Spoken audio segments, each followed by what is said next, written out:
예수께서 비유로 그들에게 말씀하시되 한 사람이 포도원을 만들어 산 울타리로 두르고 집자는 틀을 만들고 망대를 지어서 농부들에게 새로 주고 타국에 갔더니 때가 이름에 농부들에게 포도원 소출 얼마를 받으려고 한 종을 보내니 그들이 종을 잡아 심히 때리고 거저 보내었거늘 다시 다른 종을 보내니 그의 머리에 상처를 내고 능욕하였거늘 또 다른 종을 보내니 그들이 그를 죽이고 또 그 외 많은 종들도 더러는 때리고 더러는 죽인지라. 이제 한 사람이 남았으니 곧 그가 사랑하는 아들이라. 최후로 이를 보내며 이르되 내 아들은 존대하리라 하였더니 그 농부들이 서로 말하되 이는 상속자니 자 죽이자. 그러면 그 유산이 우리 것이 되리라 하고 이에 잡아 죽여 포도원 밖에 내 던졌느니라. 포도원 주인이 어떻게 하겠느냐? 와서 그 농부들을 진멸하고 포도원을 다른 사람들에게 주리라. 너희가 성경에 건축자들이 버린 돌이 모퉁이의 머릿돌이 되었나니 이것은 주로 말미암아 된 것이요 우리 눈에 놀랍도다 함을 읽어보지도 못하였느냐 하시니라. 그들이 예수의 이 비유가 자기들을 가리켜 말씀하심인 줄 알고 잡고자 하되 무리를 두려워하여 예수를 두고 가니라. 그들이 예수의 말씀을 책잡으려 하여 바리새인과 헤롯 왕 중에서 사람을 보내매 와서 이르되 선생님이여 우리가 아노니 당신은 참되시고 아무도 꺼리는 일이 없으시니 이는 사람을 외모로 보지 않고 오직 진리로서 하나님의 도를 가르치심이니이다. 가이사에게 세금을 바치는 것이 옳으니까 옳지 아니하니까 우리가 바치리까 말리까 한데 예수께서 그 의식함을 아시고 이르시되 어찌하여 나를 시험하느냐. 데나리온 하나를 가져다가 내게 보이라 하시니 가져왔거늘 예수께서 이르시되 이 형상과 이 글이 누구의 것이냐. 이르되 가이사의 것이니이다.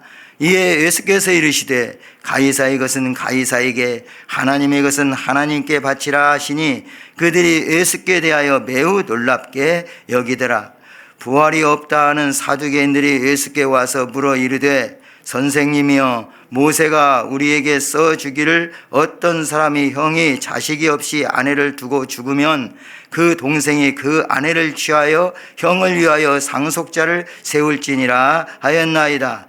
7형제가 있었는데 마지가 아내를 취하였다가 상속자가 없이 죽고 둘째도 그 여자를 취하였다가 상속자가 없이 죽고 셋째도 그렇게 하여 7이 다 상속자가 없었고 최후의 여자도 죽었나이다. 7사람이 다 그를 아내로 취하였으니 부활 때 곧 그들이 살아날 때에 그 중에 누구의 아내가 되리까? 예수께서 이르시되 너희가 성경도 하나님의 능력도 알지 못함으로 오해함이 아니냐. 사람이 죽은 자 가운데서 살아날 때에는 장가도 아니 가고 시집도 아니 가고 하늘에 있는 천사들과 같으니라. 죽은 자가 살아난다는 것을 말할진대 너희가 모세의 책 중 가시나무 떨기에 관한 글에 하나님께서 모세에게 이르시되 나는 아브라함의 하나님이요 이삭의 하나님이요 야곱의 하나님이로라 하신 말씀을 읽어보지 못하였느냐. 하나님은 죽은 자의 하나님이 아니요 산 자의 하나님이시라. 너희가 크게 오해하였도다 하시니라. 서기관 중 한 사람이 그들이 변론하는 것을 듣고 예수께서 잘 대답하신 줄을 알고 나와 묻되 모든 계명 중에 첫째가 무엇이니까? 예수께서 대답하시되 첫째는 이것이니 이스라엘아 들으라. 주 곧 우리 하나님은 유일한 주시라. 네 마음을 다하고 목숨을 다하고 뜻을 다하고 힘을 다하여 주 너희 하나님을 사랑하라 하신 것이요 둘째는 이것이니 네 이웃을 네 자신과 같이 사랑하라 하신 것이라. 이보다 더 큰 계명이 없느니라. 서기관이 이르되 선생님이여 옳소이다. 하나님은 한 분이시요 그 외에 다른 이가 없다 하신 말씀이 참이니이다. 또 말씀을 다하고 지혜를 다하고 힘을 다하여 하나님을 사랑하는 것과 또 이웃을 자기 자신과 같이 사랑하는 것이 전제로 드리는 모든 번제물과 기타 제물보다 나으니이다. 예수께서 그가 지혜 있게 대답함을 보시고 이르시되 네가 하나님의 나라에서 멀지 않도다 하시니 그 후에 감히 묻는 자가 없더라. 예수께서 성전에서 가르치실새 대답하여 이르시되 어찌하여 서기관들이 그리스도를 다윗의 자손이라 하느냐. 다윗이 성령에 감동되어 심히 말하되 주께서 내 주께 이르시되 내가 네 원수를 네 발 아래에 둘 때까지 내 우편에 앉았으라 하셨도다 하였느니라. 다윗이 그리스도를 주라 하였은즉 어찌 그의 자손이 되겠느냐 하시니 많은 사람들이 즐겁게 듣더라. 예수께서 가르치실 때에 이르시되 긴 옷을 입고 다니는 것과 시장에서 문안받는 것과 회당의 높은 자리와 잔치의 윗자리를 원하는 서기관들을 삼가라. 그들은 과부의 가산을 삼키며 외식으로 길게 기도하는 자니 그 받는 판결이 더욱 중하리라 하시니라. 예수께서 헌금함을 대하여 앉으사 우리가 어떻게 헌금함에 돈 넣는가를 보실세 여러 부자는 많이 넣는데 한 가난한 과부는 와서 2렙돈 곧 한 고데란트를 넣는지라. 예수께서 제자들을 불러다가 이르시되 내가 진실로 너희에게 이르노니 이 가난한 과부는 헌금함에 넣는 모든 사람보다 많이 넣었도다. 그들은 다 그 풍족한 중에서 넣었거니와 이 과부는 그 가난한 중에서 자기의 모든 소유 곧 생활비 전부를 넣었느니라 하시니라. 아멘. 전장 11장 마지막 부분 27절에서 33절까지는 예수님이 권위를 두고 묻는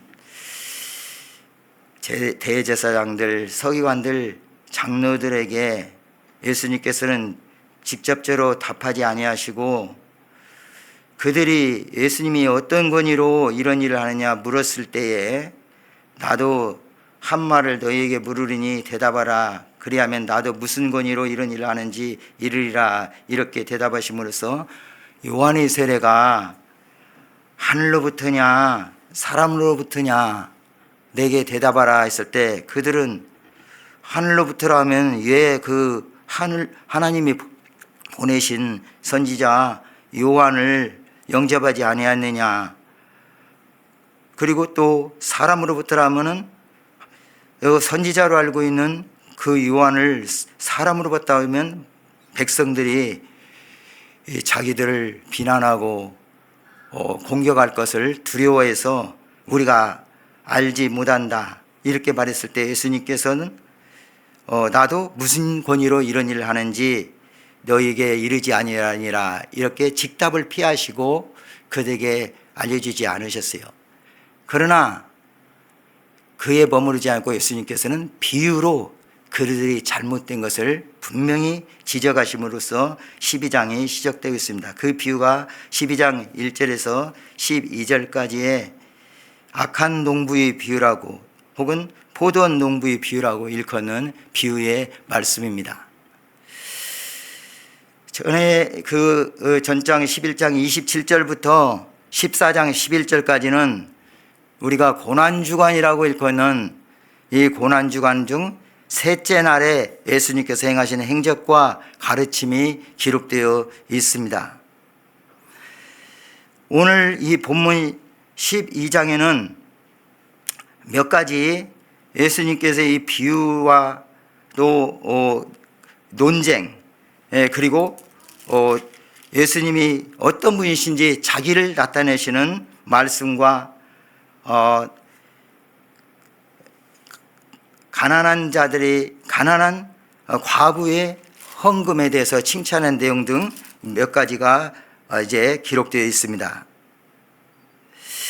먼저 이 악한 농부의 비유를 살펴보면은 이 비유는 마태복음 21장 33절에서 46절, 누가복음 20장 9절에서 19절과 평행 본문을 이루고 있습니다. 이 비유는 이사야서 5장 1절에서 7절에 나오는 포도원의 노래를 그 배경으로 하고 있고 이 포도원의 노래에 나와 있는 내용을 통해서 이 지금 예수님께서 하신 이 비유에 나와 있는 내용들을 우리가 해석해 볼 수가 있습니다. 이 오늘 말씀하는 이 악한 농부의 비유는 그 당시에 이스라엘의 형편이나 또 주변에 로마의 지배하에서 살고 있는 그런 상황 속에 있는 사람들에게는 아주 익숙한 내용입니다. 그래서 어떤 말을 하는지 금방 그들은 알아들을 수 있는 내용이었습니다. 본 내용에는 한 주인이 포도원을 꾸려놓고 거기에 또 그 포도를 거두어서 수확해서 할 수 있는 모든 시설들을 갖춰놓고 그것을 소작인들 그들에게 맡기고 갑니다. 그리고 이제 수확을 있었을 때 그 소출을 받기 위해서 종을 보냅니다. 여러 차례에 걸쳐서 종을 보냈지만 그들은 그들의 세를 내지 아니하고 보낸 종을 때리고 죽이고 이렇게 그들의 행해야 할 의무를 전혀 행하지 않습니다. 결국은 하나밖에 없는 아들, 마지막 그 아들을 보내면은 존경하리라 이렇게 생각하고 그 아들을 보냈을 때 그들은 이 아들은 그 주인의 상속자이니 그를 죽여버리면은 이 모든 것이 우리 유산이 되지 않겠느냐 이렇게 생각하고 그 아들을 죽여버립니다.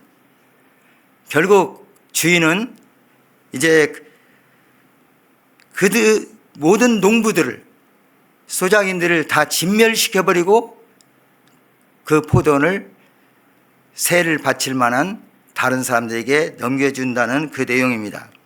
여기에서 포도원은 이스라엘 족속을 가리키고 있고 그 주인은 하나님이시며 소작인들은 유대인의 지도자들이고 종들은 예언자들을 가리킵니다. 그리고 주인의 상속자요 외아들인 사람은 바로 예수님이시라는 사실을 이 비유를 통해서 말씀해 주고 있습니다. 그리고 8절에 이에 잡아 죽여 포도원 밖에 내 던졌느니라 이 말씀은 유대인들이 예수님을 예루살렘 밖에서 십자가에 못 박아 죽일 것을 암시하고 있는 말씀입니다. 9절에 그 농부들을 진멸하고 이 사실은 AD 70년에 예루살렘이 멸망할 것을 예언하신 것입니다. 또한 포도원을 다른 사람들에게 주리라 이 말씀은 유대인 대신 이방인들이 이제 포도원의 농부가 되어 하나님의 구원의 역사를 계승할 것을 나타낸 말씀입니다. 그리고 10절에 너희가 성경의 건축자들이 버린 돌이 모퉁이의 머릿돌이 되었나니 이것은 주로 말미암아 된 것이요 우리 눈에 놀랍도다함을 읽어보지도 못하였냐 하시니라 이 말씀에 보면은 건축자 이 앞에 자그마하게 기역자로 표시되어 있고 이 기역자 밑에 아랫거리에 보면은 시편 118편 22절 이하 이렇게 기록되어 있죠. 이것은 예수님께서 이루어질 장래의 사실을 예언한 것인데 이러한 예수님께서 비유를 통해서 당시에 무책임하고 탐욕적인 종교 지도자들을 맹렬히 비난하고 계십니다. 이제는 예수님께서 계속 공격을 당하는 것이 아니라 오히려 가르침과 모든 행적을 통해서 그 잘못된 것을 반박하기 시작한 것입니다. 그래서 이러한 비유를 통해서 예수님과 유대 지도자들은 더욱더 그 관계가 악화되어 가게 됩니다. 산헤드린 공회원들이 권세의 출처 문제를 두고 예수님을 공격했던 전장 11장 27절에서 33절 내용이 이렇게 자연스럽게 12장 첫째 하나님 예수님께서 말씀하신 비유로 이어지고 있습니다. 대적들의 음흉한 예수님을 제거하고자 그러한 시도들은 계속적으로 노골적으로 나타나고 있습니다. 이들을 이제 예수님께서는 정면으로 책망하고 경고하기 위해서 비유를 통해서 말씀하시고 계속적으로 이제 예수님께서도 그들에게 오히려 질문을 함으로써 이제 그들의 잘못을 드러내시고 있는 것입니다. 이러한 악한 농부들과의 경고가 끝난 뒤에 이제 그들은 이에 멈추지 아니하고 원래 대적하고 원수처럼 지내던 바리새인들과 헤롯 당들이 예수님을 제거하는 데서는 하나가 되게 됩니다. 그래서 13절부터 17절까지 말씀은 바리새인과 헤롯 당 중에 몇 사람을 보내서 예수님께 질문을 합니다. 14절입니다. 선생님, 우리가 아노니 당신은 참되시고 아무도 꺼린 일이 없으십니다. 이는 사람을 외모로 보지 않고 오직 진리로서 하나님 도를 가르치십니다. 이렇게 말하면서 질문하기를 가이사에게 세금을 바치는 것이 옳습니까? 옳지 않습니까? 이렇게 묻는 거예요. 그 당시 이 가이사라는 이 용어는 로마 황제를 가리키는 칭호입니다. 로마 황제에게 세금을 바치는 것이 옳습니까? 그릅니까? 그 당시에 로마의 지배를 받고 있는 이런 시설에서 세금을 바치는 것이 법으로 이렇게 정해져 있었기 때문에 로마에게 황제에게 세금을 바치지 말라고 하면은 이 로마의 속국으로 되어 있는 상황 속에서 로마에게 반역을 하겠다고 해서 이렇게 정치적인 공세로 예수님을 제거하라는 목적이 있었고, 또 바치지 말라고 하면은 이제 예수님을 따르는 무리 중에 셀롯 땅이라고 해가지고 열심당원, 번역을 보면은 열심당원이라고 했던 이런 무리들이 있었습니다. 이런 자들은 쉽게 말하면 독립운동을 하면서 어떤 무력을 행사해서라도 이 나라를 이제 속국에서 해방시키려고 하는 그런 무리들이었어요. 그런 무리들과도 벌써 많은 사람들이 이 로마에게 세금을 바치는 그런 것에 대해서 비난하고 있었습니다. 이런 사회에서 예수님의 그 모든 입장이 아주 곤란하게 만드는, 그리고 그들에게 반발을 사게 함으로써 예수님을 제거하는데 함께 할 수 있는 이런 걸로 이끌어 가려고 했던 그런 음흉한 그들의 술수였죠. 그런데 예수님께서는 이러한 것에 넘어가지 않으시죠. 지혜로 대답하십니다. 데나리온, 노동자가 하루 일을 해서 벌 수 있는 그러한 1데나리온, 이 화폐를, 동전을 가져와서 내게 보이라고 말씀합니다. 그리고 예수님께서 말씀하시기를 이 형상과 이 글이 누구의 것이냐고 묻습니다. 가이사의 것이라고 말합니다.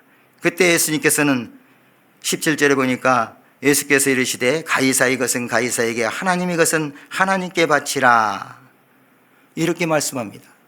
이 말씀의 의미는 많은 의미를 주고 있습니다. 또 우리가 국가에 대해서 어떻게 해야 할 것에 대한 그런 태도를 사도 바울이 교훈하고 있는데, 이러한 것에 기초가 되는 말씀이기도 합니다. 그때 그들은 이 말씀에 대해서 뭐라고 대답할 수가 없어서 놀랍게 여겼다고 이렇게 기록되어 있습니다. 다음에는 이제 부활 논쟁이 이루어지고 있습니다. 이제는 부활을 믿지 않은 사두개인들이 예수님께 부활에 관한 논쟁을 걸어옵니다. 예수님께서는 자신이 죽임을 당하고 부활할 것을 예언하셨습니다. 8장 31절에 그 제자들에게 예수님이 그리스도시고 살아계신 하나님의 아들이시라고 고백했던 이 베드로의 고백 뒤에 바로 예수님께서 고난을 받으시고 죽으시고 다시 살 것을 제자들에게 말씀하셨습니다. 그렇기 때문에 예수님은 바리새인들과 같은 그러한 부활에 대한 사상을 가지고 있었습니다. 사두개인들은 부활을 믿지 아니하는 자들입니다.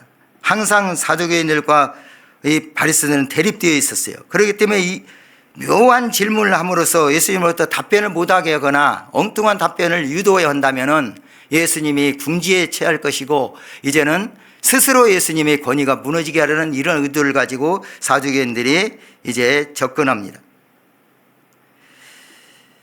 자기들이 잘못된 성경 지식을 가지고 필사적으로 도전해 오는 그들의 모습을 볼 수 있습니다. 그런데 예수님께서는 결코 피할 수 없는 이러한 질문이라고 생각하는 그들에게 이렇게 말씀하십니다. 24절 25절 함께 읽겠습니다. 24절 25절입니다.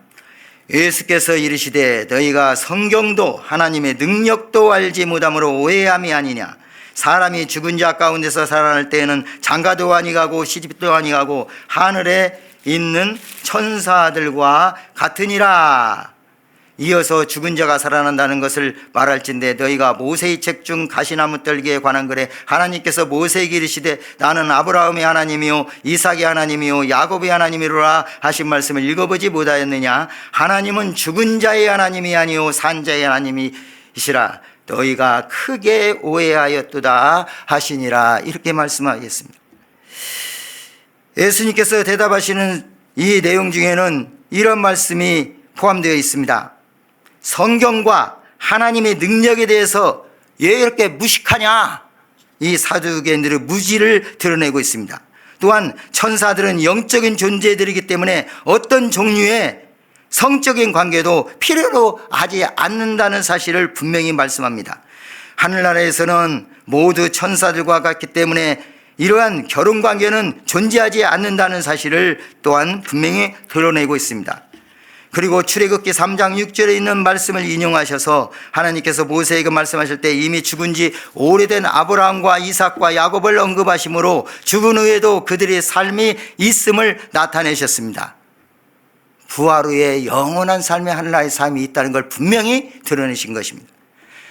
이렇게 사두개인들에 대한 질문에 대한 예수님의 답변은 두 가지로 요약할 수 있는데, 하나는 부활 후의 세계는 시집장가가는 세계가 아니라 천사들과 같아진다는 것이고, 다른 하나는 하나님이 산자의 하나님이란 성경을 근거로 해서 출애굽기 3장 6절의 말씀인데 이를 근거로 해서 부활의 사실성을 분명히 나타내고 있습니다. 이 부활 논쟁 후 며칠 후 실제적으로 예수님께서는 부활하셨습니다. 이걸로 실증하셨다는 사실.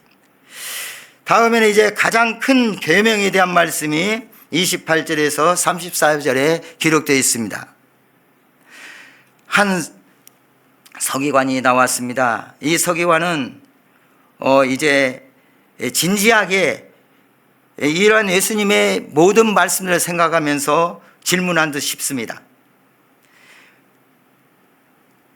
모든 계명 중에 첫째가 무엇입니까? 이렇게 물었을 때에 우리 예수님께서는 신명기 6장 4절, 레위기 19장 18절 이런 말씀들을 인용하셔서 이스라엘아 들으라 29절 이후의 말씀입니다. 주 곧 우리 하나님은 유일한 주시라 말씀하시고 내 마음을 다하고 목숨을 다하고 뜻을 다하고 힘을 다하여 주 너희 하나님을 사랑하라 하신 것이요 둘째는 이것이니 내 이웃을 내 자신과 같이 사랑하라 하신 것이라. 이보다 더 큰 계명이 없느니라. 이렇게 계명을 요약하여 그대에게 답변을 합니다. 이러한 답변을 들은 서기관이 이제 선생님 옳습니다. 하나님 한 분이시고 그 외에 다른 이가 없다 하신 말씀이 참입니다. 이렇게 대답합니다. 이때 이 서기관에게 예수님께서는 그가 지혜 있게 대답을 모시고 이르시되 네가 하나님의 나라에서 멀지 않도다 이렇게 말씀하십니다. 그가 지혜롭게 대답한 말이 무엇입니까? 33절 또 마음을 다하고 지혜를 다하고 힘을 다하여 하나님을 사랑하는 것과 또 이웃을 자기 자신과 같이 사랑하는 것이 전체로 드리는 모든 번제물과 기타 제물보다 나으니이다 말씀합니다. 예수님께서 신명기 6장 4절 이하의 말씀을 또 레위기서 19장 18절 말씀을 이제 이렇게 인용하셔서 말씀하실 때 그는 그 말씀을 그대로 인정하고 예수님께 이렇게 대답한 자에게 예수님께서 하나님 나라가 멀지 않다고 격려해 주십니다. 마태복음 22장 34절에서 40절, 누가복음 10장 25절에서 28절이 이 본문 28절에서 34절 말씀과 평행규절을 이루고 있습니다. 그러나 그 정황상 약간의 차이점이 있습니다. 다시 말해서 누가복음의 경우에는 선한 사마리아인의 이야기 도입 부분으로 되어 있고 또 그렇기 때문에 마가복음과 초점이 다릅니다.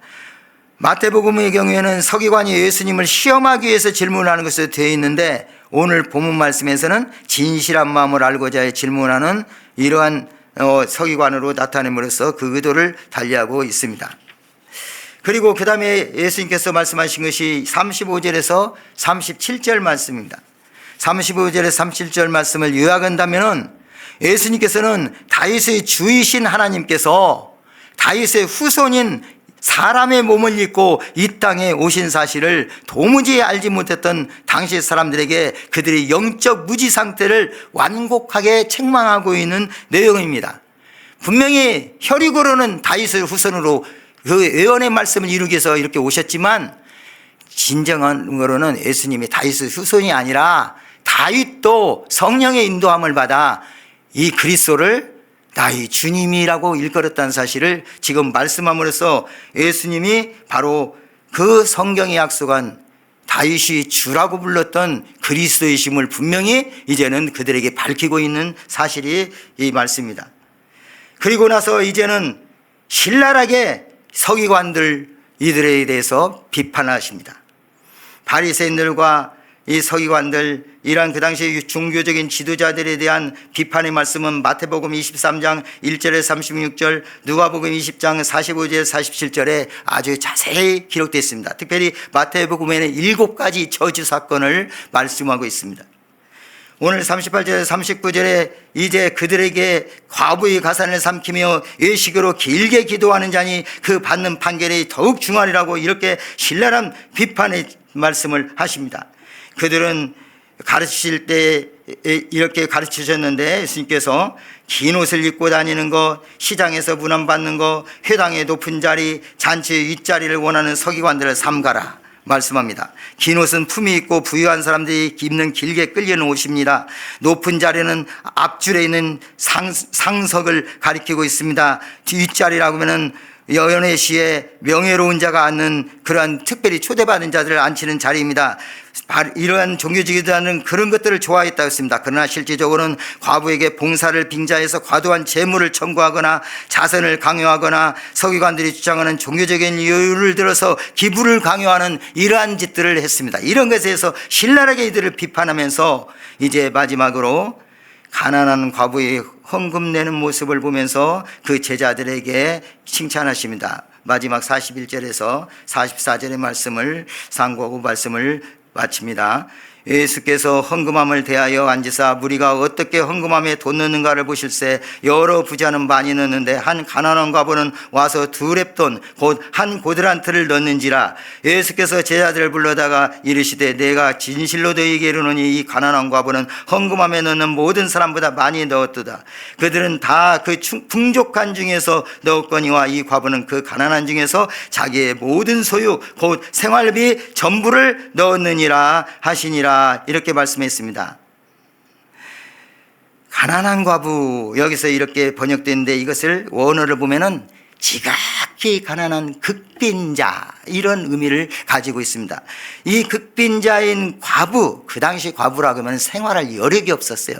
그가 가지고 있는 돈은 2렙돈밖에 없었어요. 이 2렙돈은 한 고드란트, 한 고드란트라는 것은 로마의 동전 명칭이고 이 렙돈은 가장 작은 규모의 이 유대의 동전 명칭입니다. 2렙돈이 얼마가 되느냐 하면은 한 데나리온의 64분의 1. 그러니까 한 데나리온이 하루 품삯인데, 지금 하루 품삯이 정확히 다 다르지만은 제가 그냥 10만 원 잡아봤어요. 10만 원도 안 주는데 많지만 10만 원 잡아봤더니 1,400원 정도. 2렙돈이라고. 1,400원. 여러분 생각해 보십시다. 1,400원 정도 뭐 그거 헌금이라고 생각될 수 있어?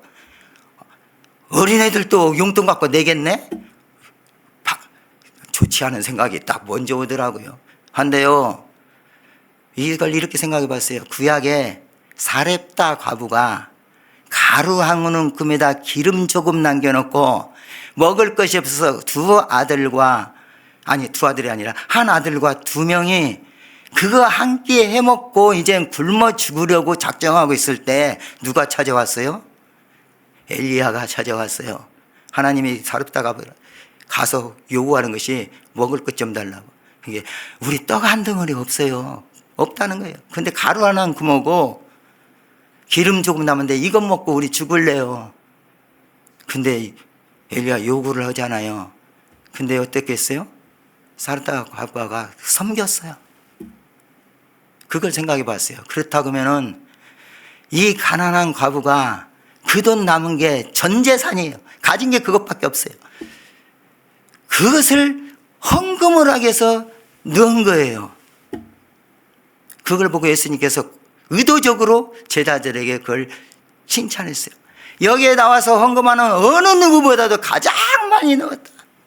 무엇을 보십니까? 하나님께서는 양을 보지 않으셔요.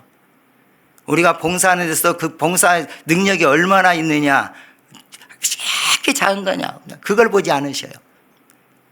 무엇을 보십니까? 외형적인 것을 찾으시는 분이 아닙니다. 우리 중심을 보십니다. 그리고 그 정성을 보십니다.